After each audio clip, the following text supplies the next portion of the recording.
Hello, everybody. It is Thursday in Pittsburgh, Pennsylvania. My name is Adam Bittner, Assistant Sports Editor for Multimedia at the Pittsburgh Post-Gazette, joined for our weekly chat by Jason Mackey, our Post-Gazette sports columnist. We've got a lot to get into. Jason, the interminable Aaron Rodgers conversation drags on. The angle we're going to go with today is could the Steelers have spent their offseason differently if they knew things were going to go this way?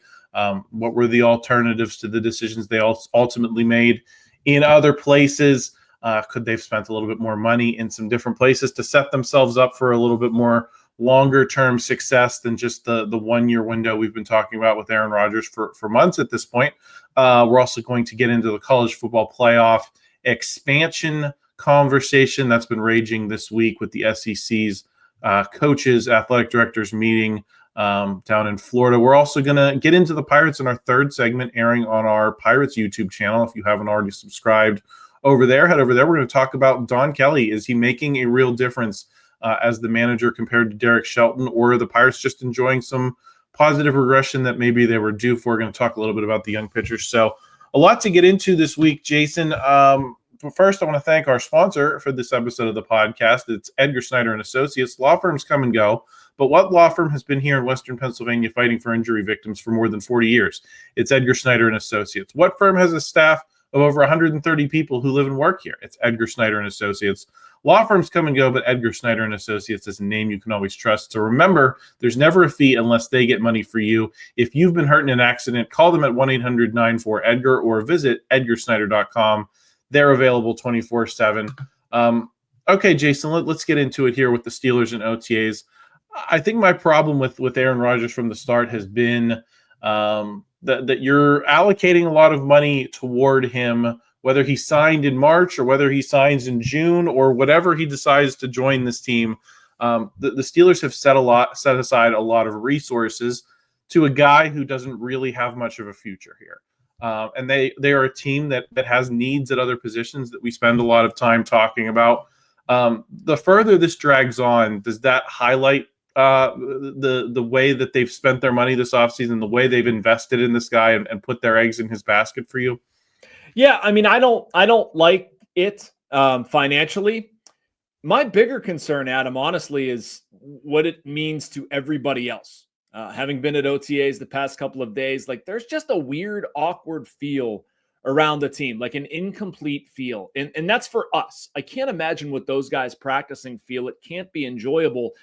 So I'm not expecting Aaron Rodgers to come in here and break the bank with his salary. Yes, they could have moved money around differently. I certainly think that's an impediment or something I don't like. I wish they would have done it differently. If we're going to, I guess we're Monday morning quarterbacking this on Thursday, but if you're going to look back and think about, I wish I would have known just what this would mean for everybody, for the wide receivers who don't know who's going to be throwing them passes, for Mason Rudolph, who doesn't know whether he's the starter or the backup, for Arthur Smith, the second-year offensive coordinator, has a lot of things to prove, and he doesn't know who his quarterback's going to be. So if you knew this uncertainty was going to happen, yes, they could have spent money differently, but I think about the sort of personal aspects here, and they stink. Yeah, and I think that is the short term. I think I always tend to look a little bit at the long term, and if they believe they're going after a rookie quarterback, next season, I think we've seen that the model that works best in the NFL is the model that this team used in 2004 and 2005 in getting Ben Roethlisberger in here on a cheap contract and plugging him in to a loaded roster that he was then able to do a lot with. They don't seem to be orienting their dollars in that way this time around. They're giving them to Aaron Rodgers rather than another corner to bolster the depth of that room, another receiver to offset the loss of George Pickens. I don't have a problem with the George Pickens trade per se, but now you don't have that 1-2 combo you had with him and DK Metcalf that you could have given to a rookie quarterback. Does this fly in the face of team building in your mind, not just in the short term, not just in terms of they're at OTAs, they're going to be going to training camp, but looking toward 2026 when we're talking about names like Arch Manning, Nico Iamaleava, and those types of guys? No, I don't think it flies in the face of team building. I think it leaves work to be done for this offseason, Adam. I think there's still, and let's be clear, like I'm still operating under the assumption that Aaron Rodgers is eventually going to sign here. If and when he does, I think that's going to affect who they get wide receiver wise in free agency. I don't think it's going to be a big splash, but you're going to see somebody maybe brought in here on a 1-year deal. I don't know, Gabe Davis, Keenan Allen, Allen Lazard, whatever, like somebody in that crop of receivers. Okay. I mean, that's short term. If you're talking longer term, they're going to have to spend money this offseason and get wide receiver depth. Or maybe Roman Wilson really works out. Maybe Calvin Austin III takes another step forward. I don't know. Maybe somebody we've never heard of comes in here and dominates. That'd be great. But that's what I'm saying. I don't think what they're doing with Rodgers screws them long term. I just don't understand it for right now. If he was here for $15 million, let's say, like I get that. I get where Mike Tomlin's going. I understand. Maybe he makes them a little bit better. We're going to see if Aaron Rodgers has anything left. I think he is a better option than Mason Rudolph. Not by a lot. Not so much that I would put up with all of this crap, but I would see the logic. Just waiting and waiting and waiting. That's what I don't understand. Yeah, here I'm pulling up the Steelers salary cap table now. Yeah. Total cap space is $34 million for the top 51. That ranks 6th in the NFL. So regardless of what the final number ends up being, they left some meat on the bone this offseason. And I think I guess that's where I'd slightly disagree and say I'd like to have a few more long-term pieces in place going into next season that you had the opportunity to bring in, similar to the way you did with DK Metcalf, of trading for him and getting him in place for a 5-year deal. He's going to be a piece of the future as well as the present. Yeah, sorry. I don't think they're hanging on to $51 million to pay it all to Aaron Rodgers, though. Like, we can criticize their lack of spending. That's fine. Not a lack of spending, but like you want them to spend a little bit more. Okay. That's fine. But I mean, Aaron Rodgers isn't going to take up all of that. And the discussion is Aaron Rodgers. So, I mean, I don't think he's financially screwing them. I think he's, interpersonally taking advantage of them. Yeah, and that leads well into my next question, Jason, of, they're projecting, I think, a quiet confidence here. Art Rooney was asked about it again last week, or was it the week before, leaving the owners meeting when they decided against the tush push and all that. Yeah. He said he thinks it's going to get done. I think, we've seen Omar Khan, Mike Tomlin take a little bit of a low profile. It seems like they're projecting this quiet confidence, but if you gave them truth serum, do you think that they would handle things differently knowing what they know now? Boy, I sure hope so. I mean, I don't think anybody would want this. I don't think that's what, if we think about Art Rooney at the, it was the owners meetings, right? The original owners meetings when he said He has confidence it's going to be a little bit more and they're not going to wait forever. I mean, why would you say that if you didn't believe that Aaron Rodgers was going to sign here? Why would they do half of the stuff that they've done if they didn't actually think that Aaron Rodgers is going to sign here? Now, if you think about this psychologically, what motivation would Aaron Rodgers have? Did he just sit down and say, you know what, I'm really going to screw with the Steelers this offseason. That's going to be a great time. I think what you're looking at is somebody who can't make up his mind or can't fully commit because he's got other things going on, which is completely fair. I'm not criticizing that. But if I'm the Steelers, I want somebody who wants to be here. And that's why your original point, Adam, was a really good one. Would they do things over again the same way if they knew what this was? Like, if you genuinely knew that Aaron Rodgers had some trouble buying in or had some hesitancy going into this, no, I don't think you'd hitch your wagon to it. I think you'd go a different way. Maybe that means paying Justin Fields. I don't think it would mean paying Russell Wilson. Maybe you just scrap the whole thing and say Mason Rudolph's our guy from the jump. I have no idea. But yeah, I don't think if anybody knew what this was going to turn into, I don't think they would have signed up for it. Well, and I think people are willing to give grace if you're going to say, yeah, I've been dealing with personal matters. I'm going to get there when I get there. If that was the explanation, I think people could live with that. But then he's going on Rogan last week. He's playing footsie with a fan at that event where he mentioned, oh, well, I might be on a team that's going to be playing a road game in Chicago this year. Right. It was very dad. It was very old man to me, the way that came across, Jason. It's just like, I think that's the part that becomes annoying is you can go do this stuff, but you can't play football. You can't commit to playing football. Right. You can't make up your mind because you've got all this. Like, if he signed a contract And he was like, you know what? I'm finishing up my workouts on my own. I'm not going to get there for OTAs. I'll be there for minicamp, whatever. If that was like explained, nobody would care. Nobody would care. You're 41. You've been in the league forever. Like, that's not that big a deal if you're going to be there for minicamp. The fact that he can go and do all that other stuff, I think that's what drives people crazy. Yeah, and I would agree with them. Jason, OTAs is going on this week. There are other storylines to follow. We've got Troy Fautanu, Broderick Jones trying to find their way at tackle after different forms of difficulty. You've got Darius Slay Jr. joining the cornerbacks group. The receivers are still a question mark with not a lot of proven depth behind DK Metcalf. And then, of course, the running backs with Kaleb Johnson, Kenneth Gainwell joining the fray. What's been standing out to you over these first couple of days as we look toward minicamp coming up soon? Man, a lot of it. And we have to call Darius Slay, by the way. He specified that on Wednesday. He goes by Slay. I was the one he corrected. So anyway, that's a fun topic. What's standing out the most? Probably nothing wide receiver related, just because once DK Metcalf gets here, I mean, that's the big storyline. I wrote about Roman Wilson the other day. He's looked good so far. It's just so limited, and I hesitate to go, Broderick Jones and Troy Fautanu as well. I mean, they both look comfortable. Like, this can be a set of tackles for the future, but not hitting anybody. There's no pads. Doesn't matter. Maybe running backs, honestly. And I had a good conversation with Kaleb Johnson yesterday about this. Kaleb Johnson was quite offended and fired up about his perceived lack of speed. He said Steelers testing, they got him at like 22.4 miles per hour or something like that. And he was railing about his perception that he's this big back that can't run. I don't know whether that's here or there. Kaleb Johnson also said that he thinks they can have one of the best running back rooms, or maybe the best running back room in the NFL. Cool. It's funny to me from somebody who's never played in an NFL game, but you know what? I do think he's onto something. I think their running backs can be really good. Jaylen Warren has looked outstanding. Per usual, I love the speed. I love the versatility. Kenneth Gainwell as well, adding in Trey Sermon. I think their running backs can be really good, Adam. That's something I'm going to be writing about for Sunday.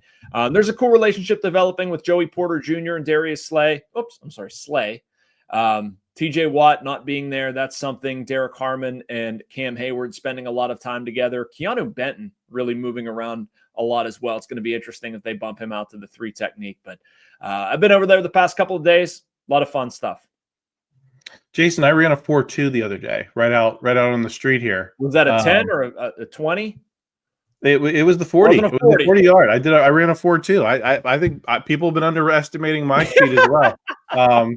So we'll see how that plays out with Kaleb. I do like him as a player. I think he fits the idea. He was one of those guys that you looked at and said, this guy looks like a Steeler. And I don't think it was just the Iowa uniform that made it easy to see. I think he has a running style. I still think back to draft night when we were down at Mike's Beer Bar, and Christopher Carter was saying, yeah, he's got some of the things that made Najee Harris effective, but he might also have some of the patience that made Le'Veon Bell, an all-pro. And if you can mix those two things, the Steelers might have a dangerous combination on their hands. Jason, we're going to get into some college football playoff talk on the other side of this break. The SEC making noise about the model that they would like.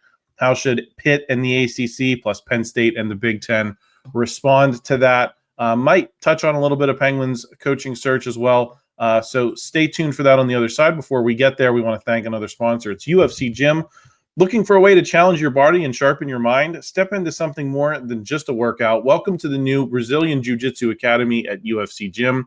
Here, it's not just about training. It's about living the values of honor, discipline, and respect.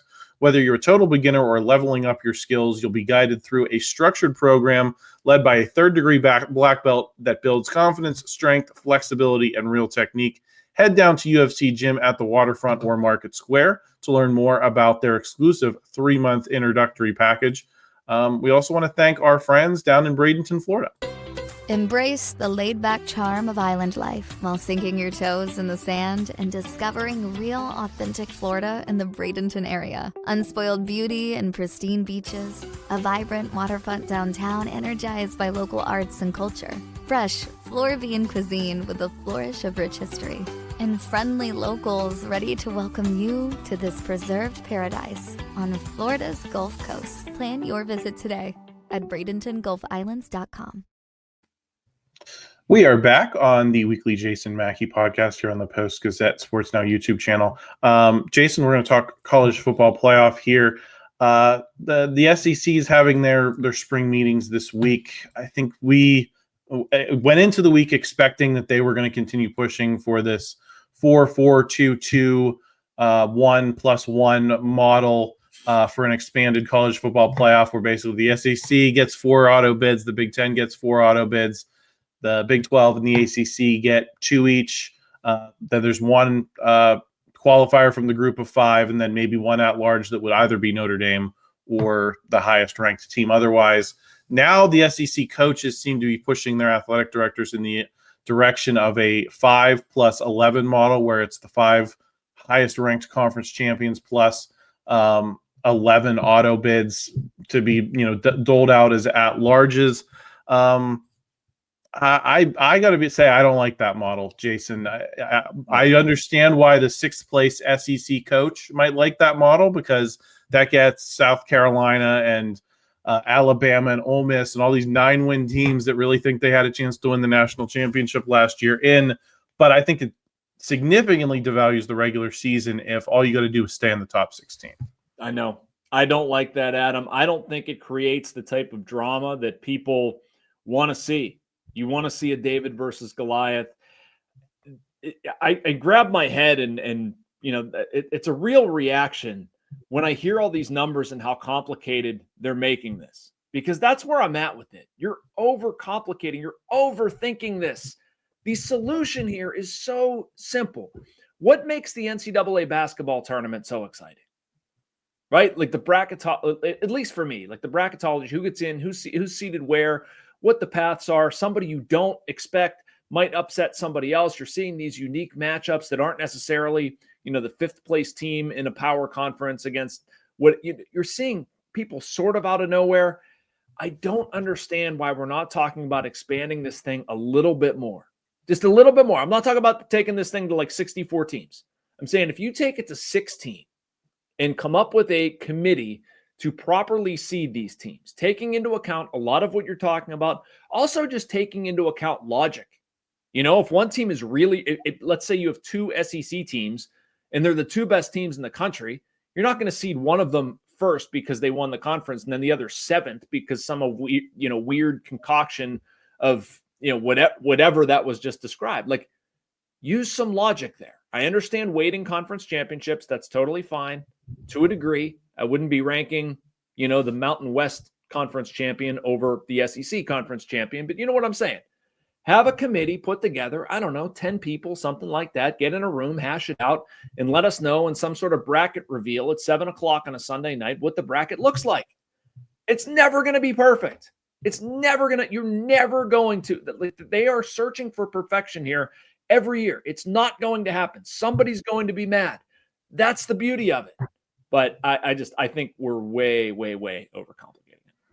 Well, and here's my frustration with it, Jason, is that we're having, I called it on Twitter, this has apparently been a 3-day whiny baby conference for the SEC down in Florida, because, and they're effectively, they want to blow up the whole system for those teams that didn't get in last year. After 1 year, we waited for what, over a century to get 1 versus 2. The BCS lasted for what, 15 years? Then you had a 10-year, 4-year playoff. And now, after 1 year of the 12 team, we've got to blow the whole model up because Alabama didn't get in. Because of South Carolina. It's because South Carolina, the historical powerhouse, didn't get in.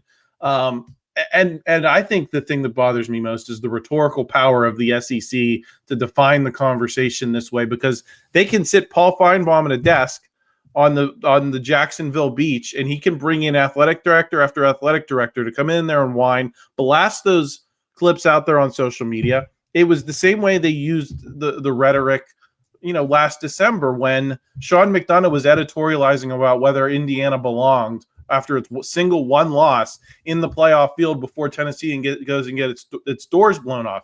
Kirk Herbstreit was ranting about Indiana. The Big Ten doesn't have a counterweight to that. The other conferences don't have a counterweight to setting the table for the conversation that way. And I think that's part of the problem here. Yeah, I do too. I don't know. You said it well, Adam. I don't really have anything to add. I think it's ridiculous. Where do you think this settles? Do you think I think they're going to end up doing what the SEC wants in the 5+11. Because I saw an analysis, if they did go that way, the Big Ten actually would have had more playoff teams over whatever the more recent span of time was. They would have had about 3 more than the SEC would have. So I think that the Big Ten can look at the data and say, well, we'd prefer the other model, but there's not a huge disadvantage if that's what getting an agreement with the SEC takes. Let me ask you this, Jason. What do you think is better for Pitt and Penn State specifically? If I'm Pitt, I would like an automatic qualifier because I think that gives them more opportunities to play their way in against their peers, where if you go into an at-large pool, if you don't win the ACC against some of these SEC and Big Ten teams, perception-wise, there's just no way for Pitt to match up, even if they could beat these teams on the field. Yeah, and I'll go with the automatic qualifier model, Adam, but I don't think it's by much.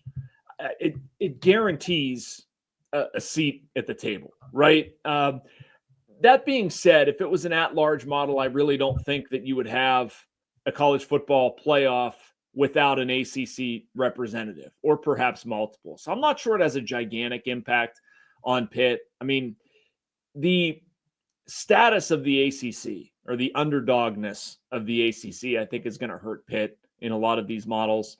Penn State, I'm a little bit more intrigued by because they are competing for this. It does matter to them. They are playing in a powerhouse conference, where this leads them. And I think that probably the at-large model benefits Penn State a little bit more. If you're looking at the weight of the conference, I just don't like the philosophy of an at-large model because I do feel like it's catered to the South Carolinas of the world, the 5th place team in a power conference. And I don't think that's what they should be in it for. Frankly, Adam, I don't like either model. And I don't even like this discussion, if we're being honest. I think it's annoying. Pick a playoff, stick with it, and shut up. That's where I'm I don't think the majority of people have the patience to hear the hand wringing and the complaining and all this stuff. Pick one and stick with it. They did a good thing going to 12. Where I'm at is just if you're going to stick with that, please just do it and let us get comfortable with something. Or if you're going to expand it a little bit and maybe a little bit more egalitarian, great, do that. But my patience for this discussion is wearing very thin as a sports fan. Jason, I know the Penguins are also on the hunt for a coach. We've talked a lot about Mitch Love the last couple of weeks. I know there's a couple of other candidates in the mix. Do you have any quick thoughts on that search and how it's unfolding? Yeah, Mitch Love is still my number one in the clubhouse. I think he makes the most sense. We've gone over this quite a bit. He's currently an assistant with the Washington Capitals. People watching this hopefully know that. He's come up through the Western Hockey League, the American Hockey League. He was a 2-time AHL Coach of the Year. He's had an impact immediately everywhere he's went. He's done it with defense. That's not to say DJ Smith couldn't be a good option. Jay Woodcroft as well. They both have NHL coaching experience. DJ Smith with the Ottawa Senators, Woodcroft with the Edmonton Oilers. Woodcroft actually did some good things with the Oilers. Just a ton of high expectations sort of pushed him out of there. Has experience coaching star players. The Los Angeles Kings are a team I think the Penguins kind of look at quite a bit. That's where DJ Smith is now as an assistant. So, I think there's some stuff along their way. DJ Smith was another Kyle Dubas hire in Toronto as an assistant. So there's stuff with those guys that make the most sense. But if you're looking for somebody who's development-minded, recent experience coaching younger players, to me, that's Mitch Love. That's who I expect them to name as a head coach. Kyle Dubas has said the beginning of June is his timeline, so I'm expecting news here very soon, and that's who I want it to be, Mitch Love. We're going to get into the Pirates next. If you're on audio, stay right here. If you're on video, head over to our Post-Gazette Pirates YouTube channel. We're going to be talking about Don Kelly and the difference he may or may not be making in the Pirates, playing some better baseball, even if it's still not quite good enough. Excited to dig into that with Jason on the other side. Talk to you then. Thank you for checking out this content from Post-Gazette Sports. If you watch this video on YouTube, please like the video and subscribe to our channel. For all of the sports coverage the Post-Gazette has to offer, visit post-gazette.com.